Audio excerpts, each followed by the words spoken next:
The gunmetal Mercedes pulled into the circular driveway 3 hours earlier than expected. Min-Jun Kim killed the engine and sat in the December darkness, watching snowflakes drift past the ornate windows of his Seoul mansion. Something felt wrong. The house was too bright, too alive for 9 p.m. on a Wednesday when his wife claimed she'd be attending a charity gala until midnight. He stepped out, his black cashmere coat catching the wind, and that's when he heard it through the partially open window of his own bedroom. His wife's laughter. Breathless.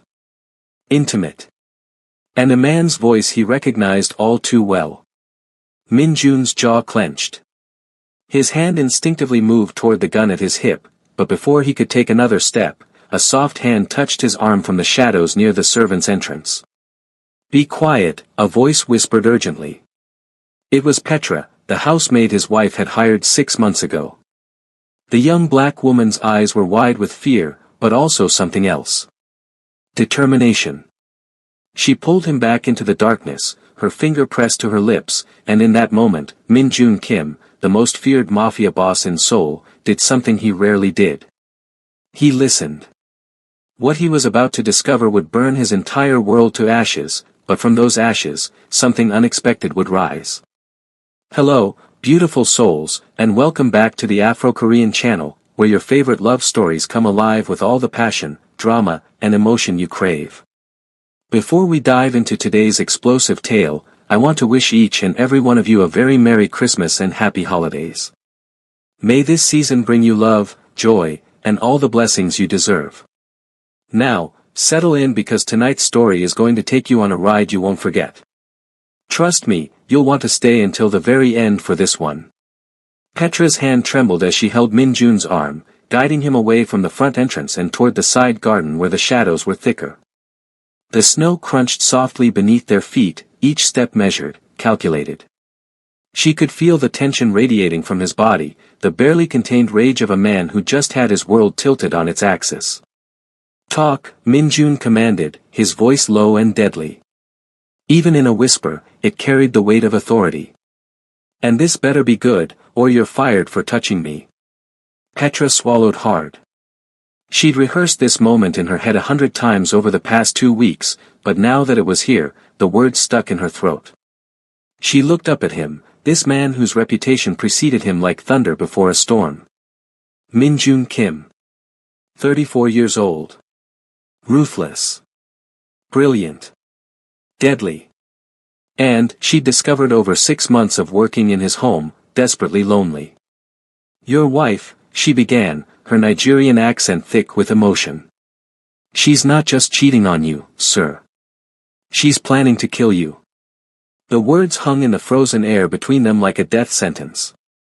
Min-Jun's expression didn't change, but Petra saw his pupils dilate, saw the way his breathing shifted, became more controlled. "Explain. Everything. Now." So she did. 2 weeks ago, Petra had been cleaning the upstairs study, the one Mrs. Kim, Hannah, thought was locked. But Petra had learned early in her employment that in a house this big, there were always spare keys, always ways to access the forgotten corners. She'd been dusting the bookshelf when she heard voices in the adjoining room. Hannah's bedroom. The one she no longer shared with her husband.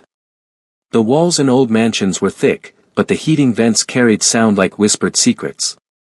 And what Petra heard made her blood run cold.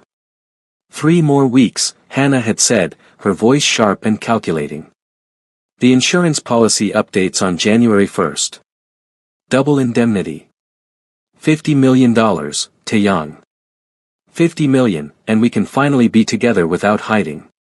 The man's response was eager, hungry. "And you're sure the plan will work?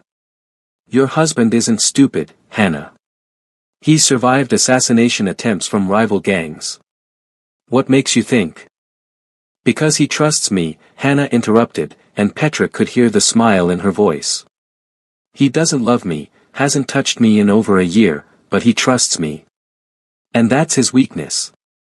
On Christmas Eve, during the annual family gathering, I'll put the antifreeze in his whiskey.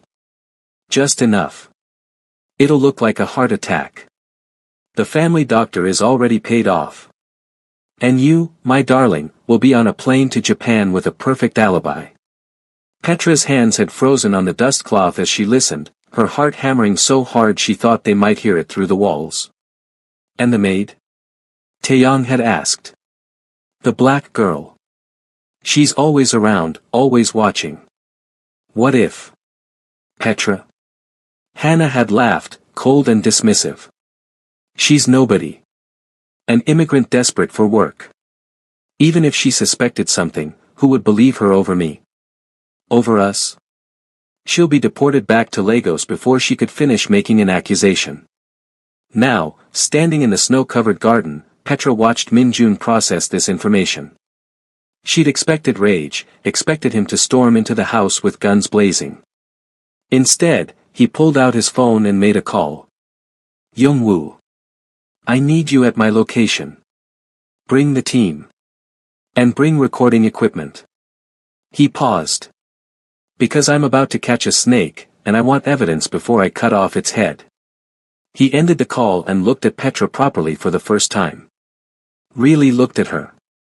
She was young, mid-20s maybe, with rich dark skin that caught the moonlight and eyes that held more courage than most of his trained soldiers. She wore the simple black and white uniform of house staff, but she stood before him without cowering, even though she had every reason to be terrified. Why didn't you come to me sooner? He asked. Petra met his gaze steadily. Because I needed proof, sir. And because I needed to know if you were worth saving. The audacity of the statement would have gotten anyone else killed. Instead, Min-jun felt something he hadn't experienced in years. Respect. And something else he couldn't quite name. And, he asked. Am I? I watched you for 2 weeks, Petra said quietly. I saw how you donate to the children's hospital under fake names. How you paid for your driver's daughter's wedding when he was too proud to ask. How you visit your mother's grave every Sunday, even when you're exhausted. So yes, sir. I think you're worth saving. Before Min-jun could respond, headlights swept across the garden. Young-woo had arrived, along with 3 other men from Min-jun's inner circle.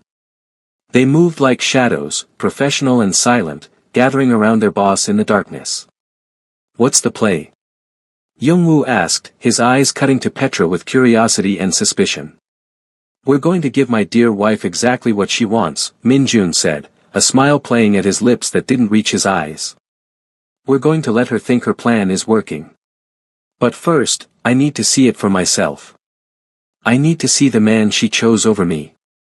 He turned back to the house, and this time when he moved, it was with purpose. Petra followed, her heart racing. The other men flanked them, professionals at making themselves invisible. They entered through the servants' entrance, moving through the kitchen and up the back staircase that the staff used. Petra led the way, knowing every creaking board, every squeaky hinge. They reached the 2nd floor, and she guided them to a door adjacent to the master bedroom. It was a storage closet, rarely used, but it had a connecting door that had been locked from the bedroom side. Min-jun tested the handle. Locked, as expected. He pulled out a small tool kit from his coat, another reminder that before he was a boss, he'd been a soldier in the streets, learning every skill necessary for survival. The lock clicked open in seconds. The closet was dark and cramped with all 5 of them inside, but through the narrow gap in the connecting door, they had a perfect view of the bedroom. And there, in the bed Min-jun had bought for his wife as an anniversary present, was Hannah. And straddling her, his face buried in her neck, was Park Taeyang. Min-jun's cousin. His blood. The man he'd trusted as his second-in-command for 8 years. The betrayal hit harder than any bullet ever had. Petra watched Min-jun's face in the darkness and saw something break behind his eyes. Without thinking, she reached out and touched his hand. Just a brief contact, a reminder that he wasn't alone in this moment. His fingers twitched, then briefly, so briefly she might have imagined it, they squeezed hers in acknowledgement. Young-woo was already recording with a small, professional camera, capturing every angle, every damning moment. The audio picked up everything. Hannah's breathless confessions of love to Taeyang. Taeyong's promises of the life they'd build once Min Jun was dead and buried. The specific details of their plan, repeated now in the hazy afterglow of their passion.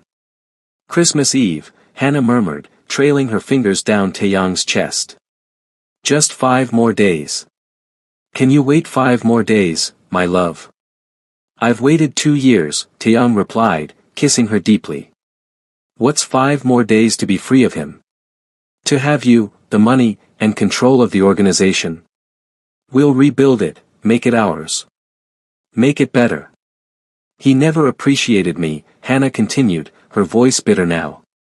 Married me because his mother wanted grandchildren, traditional heirs. But he couldn't even do that right. Too busy with his empire to remember he had a wife waiting at home. Min Jun's jaw clenched so hard Petra heard his teeth grind. She knew this part was true. She'd heard the arguments, the long silences, the separate bedrooms. But knowing your marriage was broken and watching your wife celebrate your planned murder were 2 different kinds of pain. Got enough? Min Jun whispered to Youngwoo. More than enough. This would hold up in any court, legal or otherwise. Good. Let's go. They filed out silently, back down the servants' stairs, and out into the December night. Min Jun didn't speak until they were in his study, a room in the east wing far from the master bedroom, where he usually worked late into the night going over accounts and strategies. The study was masculine and efficient. Dark wood, leather chairs, floor-to-ceiling bookshelves, and a massive desk that had belonged to his father. This was where Min Jun felt most himself, most in control. And right now, he needed that control because everything else was chaos. He poured himself a whiskey, then paused, looking at the amber liquid with new eyes. Could he ever trust a drink in his own home again? He set it down untasted.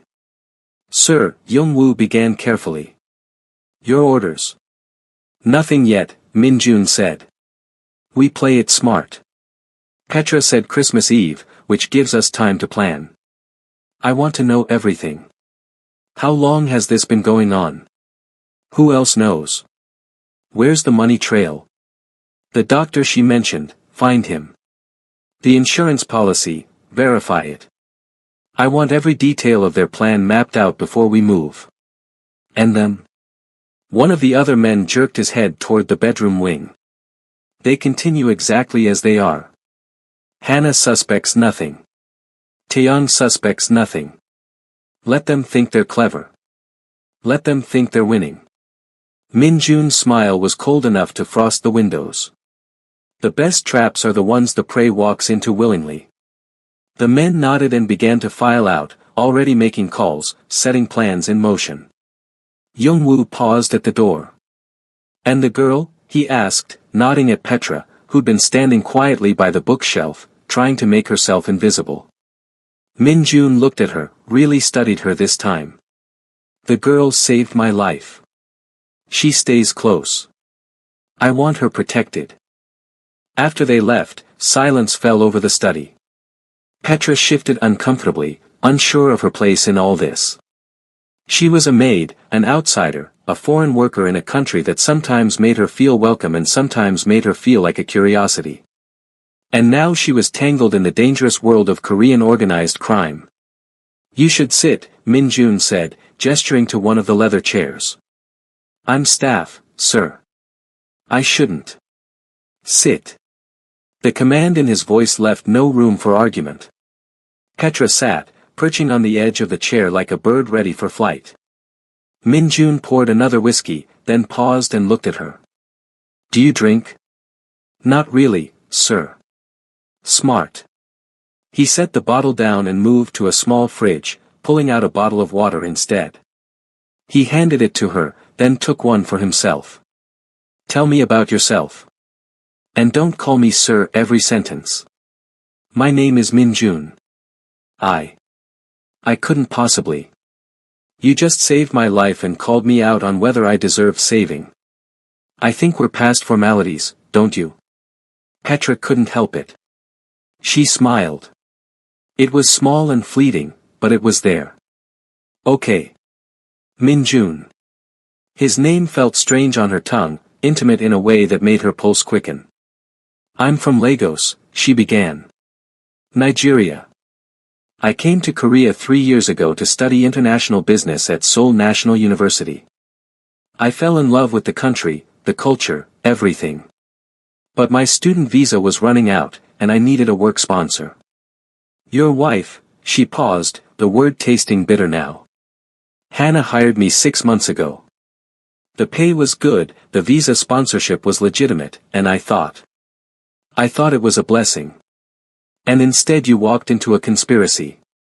Yes. Minjun studied her, and Petra felt exposed under that gaze. He had a way of looking at people like he could see through all their layers, all their defenses, straight down to the truth of who they were. You could have stayed quiet, he said. Could have kept your head down, collected your pay, and let nature take its course. Why risk yourself for a stranger?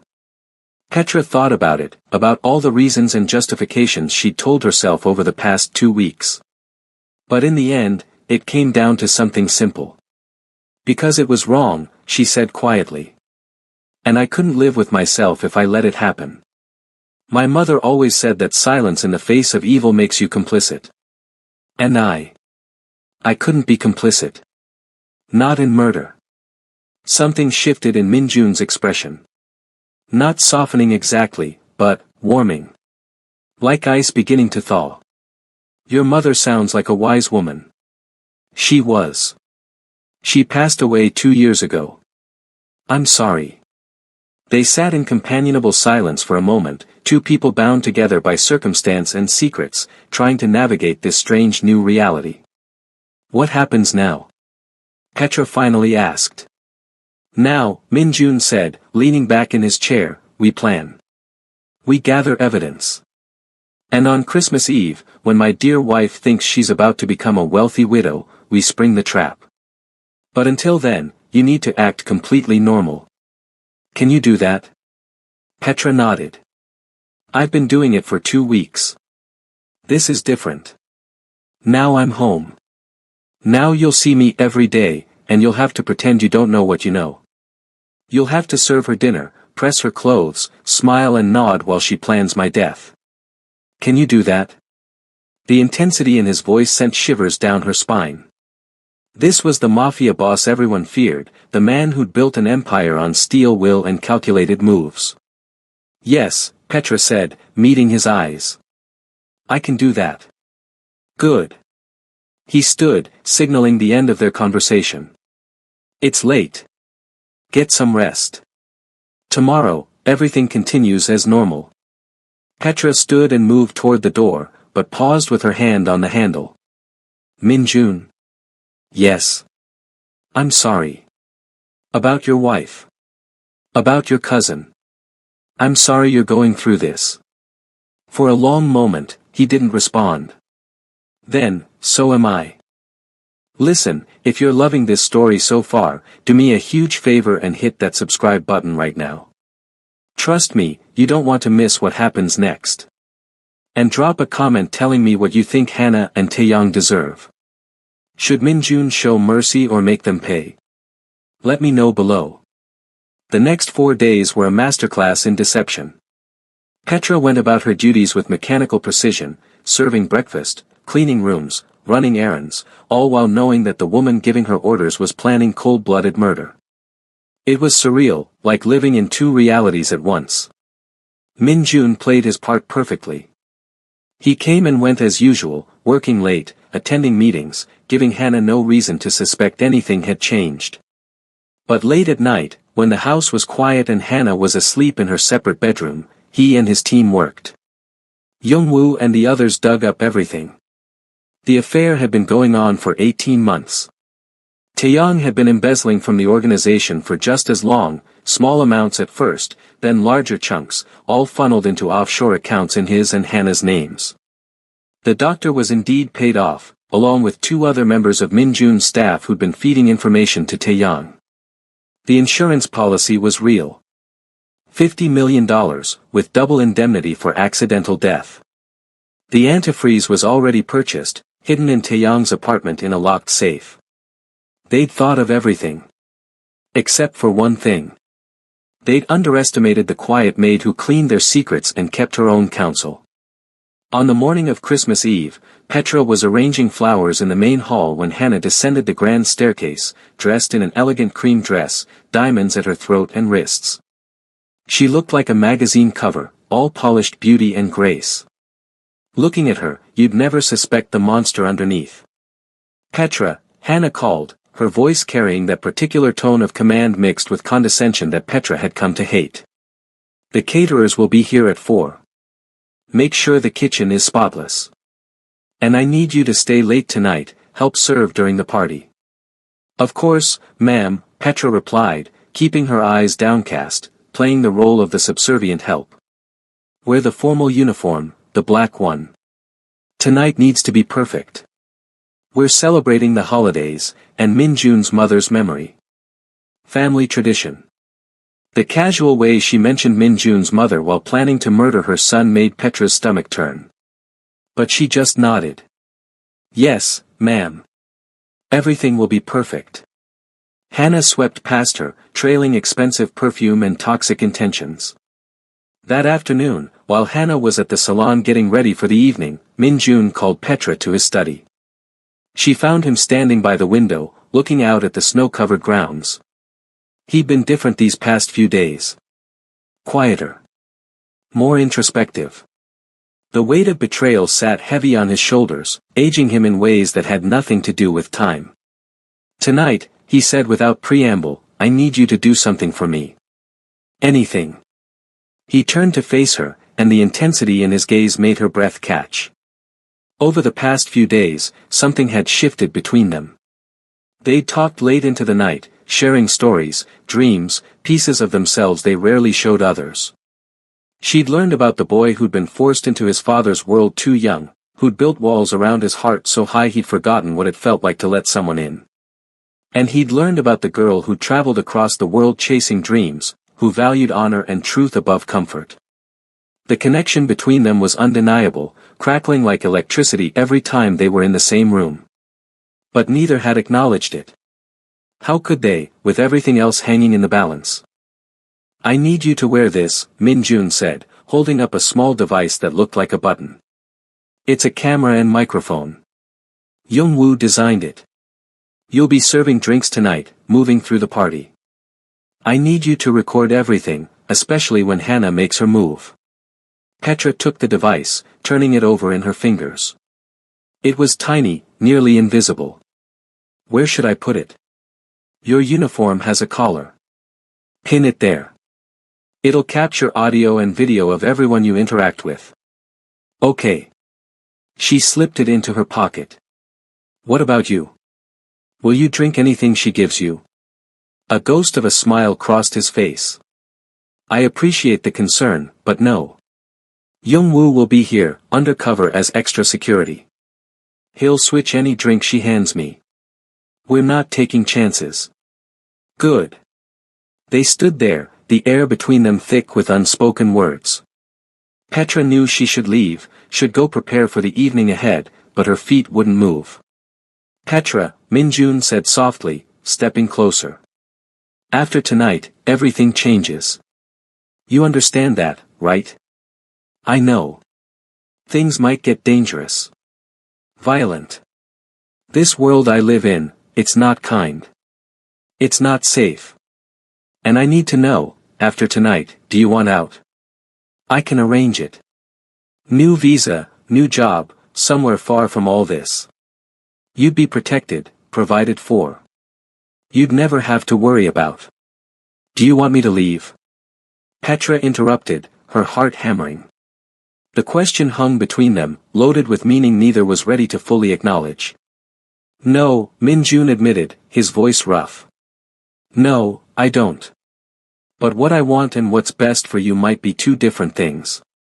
Petra stepped closer, closing the distance between them until she could feel the heat radiating from his body. She was playing with fire, she knew. This man was dangerous, complicated, wrapped in darkness and violence. But she'd also seen the other side of him. The lonely boy. The dutiful son. The leader who protected his people with fierce loyalty. Maybe I should decide what's best for me, she said quietly. Min-jun's hand came up, his fingers ghosting along her jaw, barely touching but sending shivers through her entire body. Petra. The door to the study burst open. They sprang apart as Youngwoo entered, followed by two other men. Boss, Taeyong just arrived. Early. He's with Hannah now in the east sitting room. The moment shattered. Min-jun's expression shifted, the vulnerability gone, replaced by the cold calculation of a chess master planning his next move. Show me, he commanded. They moved to the bank of monitors hidden behind a false panel in the bookshelf. Over the past few days, Min-jun's team had installed cameras throughout the house.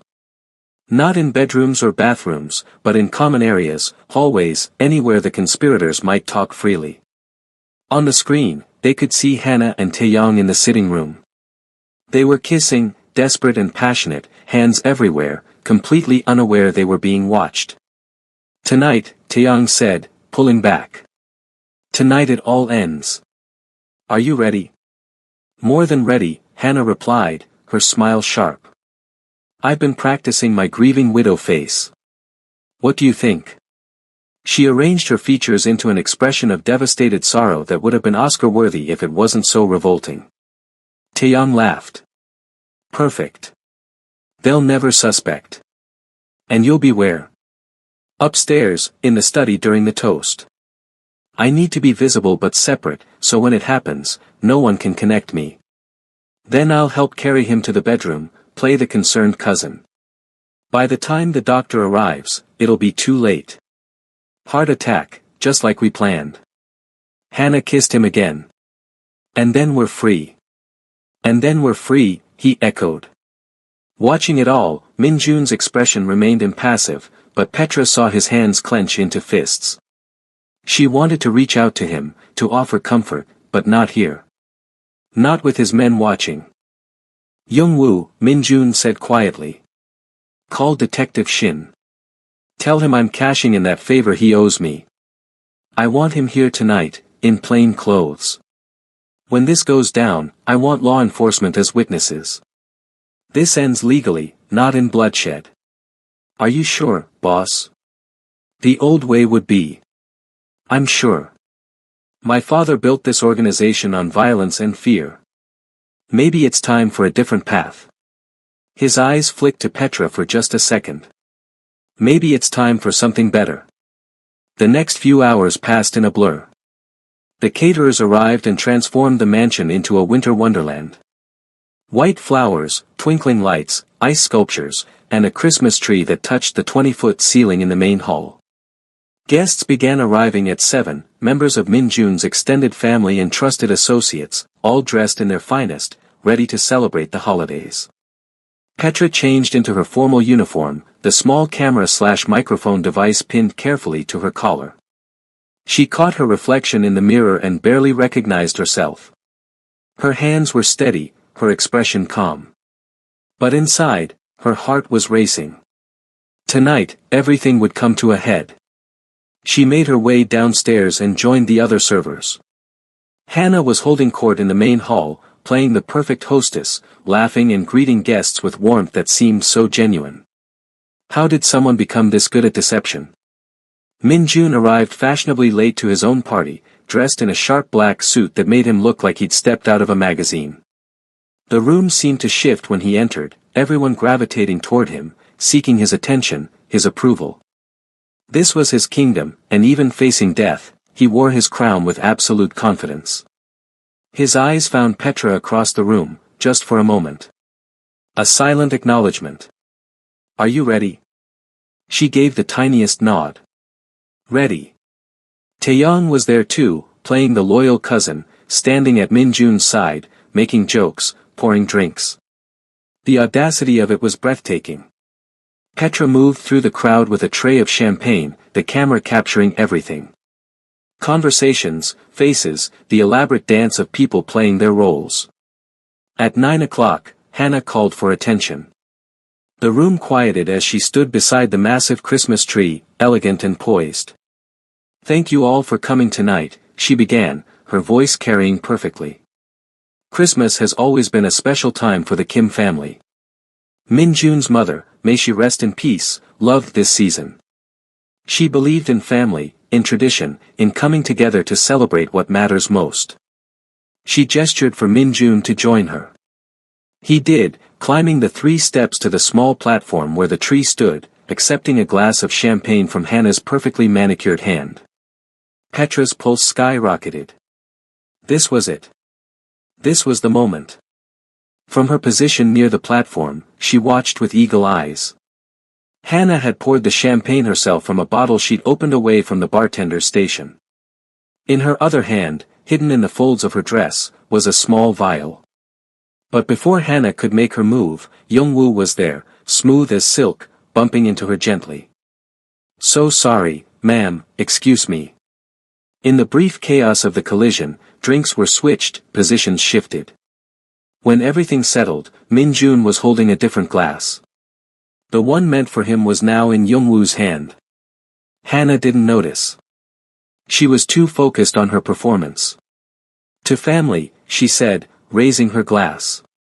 "To tradition. To the year ahead and all it holds." "To family," the room echoed. Min Jun raised his glass but didn't drink. Instead, he spoke. "Actually, before we toast, I have something to say." Hannah's smile flickered. "Darling, maybe after." "No. Now."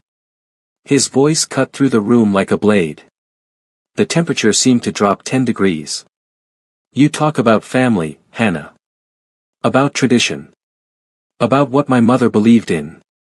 Do you know what she believed in most?" The room had gone deathly silent. "Loyalty," Min Jun continued. "She believed that family meant loyalty above all else. That betrayal was the worst sin. That traitors deserved no mercy." Hannah's face had gone pale. "Min Jun, what are you? Tell me, wife, what's in this glass you just handed me?"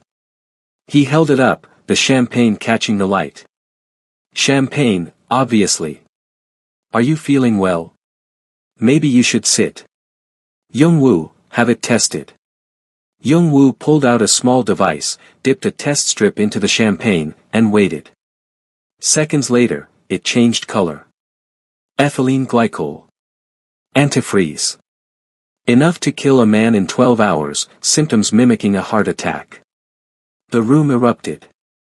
Gasps, shouts, people backing away from Hannah like she was radioactive. "You're insane," Hannah hissed. "I don't know what kind of game you're playing, but..." "No games. Just truth." Min Jun gestured, and suddenly the wall behind the Christmas tree lit up. A projector screen descended, and video began to play. Hannah and Taeyong in bed. Their conversations planning his murder. The money trails. The doctor's testimony, already recorded after Young-woo had paid him a very persuasive visit. Every damning detail, displayed for all to see. Hannah's face went from pale to gray. Taeyong tried to run, but 2 of Min Jun's men were already there, blocking the exit. "The police are outside," Min Jun said calmly. "Detective Shin has been listening to everything. You'll be arrested, tried, and convicted. Both of you. Not by my hand, but by the law. Because unlike you, I'm not a murderer."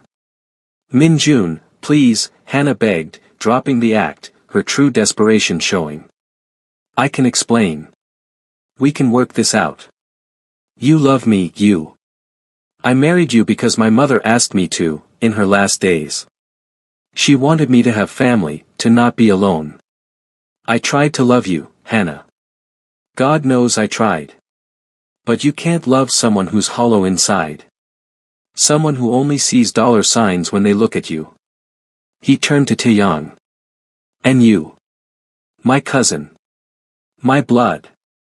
I trusted you with everything. How much did she pay you? Or was it love?"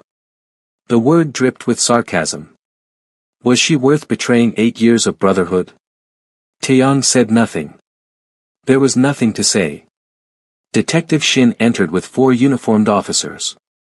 Kim Hannah, Park Taeyong, you're under arrest for conspiracy to commit murder, fraud, and embezzlement. You have the right to remain silent."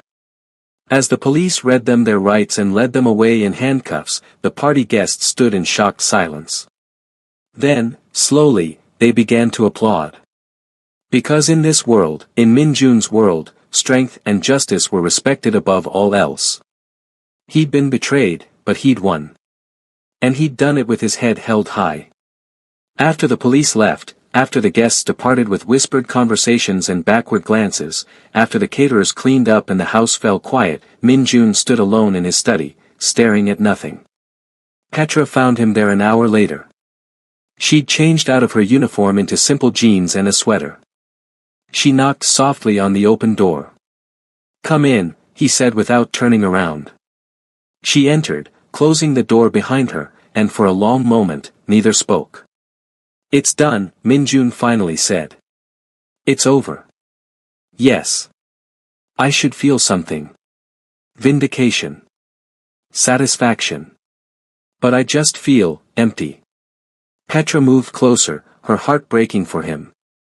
"You lost people you trusted. It's okay to grieve that. She was going to kill me." He said it like he still couldn't quite believe it. "My own wife was going to poison me and smile while I died. I know. And Taeyang. My cousin. We grew up together. I trusted him with my life. I know." He finally turned to look at her, and the vulnerability in his eyes took her breath away. "Why did you save me, Petra? Really? You could have walked away." She stepped closer until there was barely any space between them.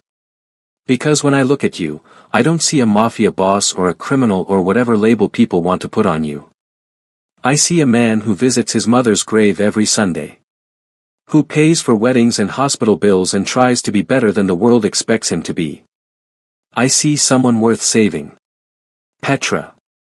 His hand came up to cup her face, thumb stroking her cheek. "You saved my life. How do I repay that?" "You don't," she whispered. "You just live. Live the life they tried to take from you. Live it fully and well and without looking back." The kiss happened naturally, inevitably, like gravity pulling them together. His lips met hers with a gentleness that contradicted everything she knew about him, a softness reserved only for this moment, only for her. Petra melted into him, her hands sliding up his chest to loop around his neck, and for the first time in weeks, the tension bled out of both of them. When they finally pulled apart, both breathing hard, Min Jun rested his forehead against hers. "Stay," he said. "Not as a maid. Not as staff. Stay with me. I know it's fast, I know it's crazy, but I—" "Yes," Petra interrupted, smiling. "Yes, I'll stay. Because sometimes salvation comes from the most unexpected places. Sometimes it comes in the form of a brave woman who refuses to stay quiet. And sometimes, in the ashes of betrayal, something beautiful can grow. Before I tell you what happens next, if you've made it this far, you're clearly invested in Min Jun and Petra's story. Show some love by hitting that like button and leaving a comment. Do you think they'll get their happy ending? Or is there more drama to come? Let me know what you think." The trial came 3 months later, in March when Seoul was shaking off winter's grip. It was a media sensation. The beautiful socialite and the charismatic consigliere, accused of plotting to murder one of the city's most powerful men. The evidence was overwhelming. Video, audio, financial records, testimony from the paid-off doctor who turned state's evidence for a reduced sentence. Hannah's lawyers tried everything. They claimed coercion, fraud, insanity. But the jury deliberated for less than 4 hours. Guilty on all counts. 25 years to life. Taeyang fared no better. In addition to the conspiracy charges, the embezzlement added another 15 years. Both were sent to separate maximum security prisons, their dreams of freedom and fortune crushed under the weight of justice. Through it all, Min Jun attended every day of the trial, Petra at his side. Not hiding, not running, facing his past so he could build a future. And what a future it was. Min Jun began restructuring his organization. The illegal enterprises were phased out, money laundered clean through legitimate businesses. It took time, careful planning, and more than a few difficult conversations with old associates. But Min Jun was nothing if not determined. He wanted to build something his mother would have been proud of. Something clean. Petra went back to university, finishing her degree in international business. Min Jun funded a scholarship in his mother's name for international students, with Petra as one of the first recipients. She graduated with honors and immediately joined Min Jun's company as a partner, bringing fresh perspectives and ethical frameworks to the business. Their relationship blossomed in the public eye. There was criticism, of course. Whispers about the African maid who'd seduced her way into the boss's bed. Racist comments from those who couldn't accept an interracial couple. But Min Jun shut it down hard and fast, making it clear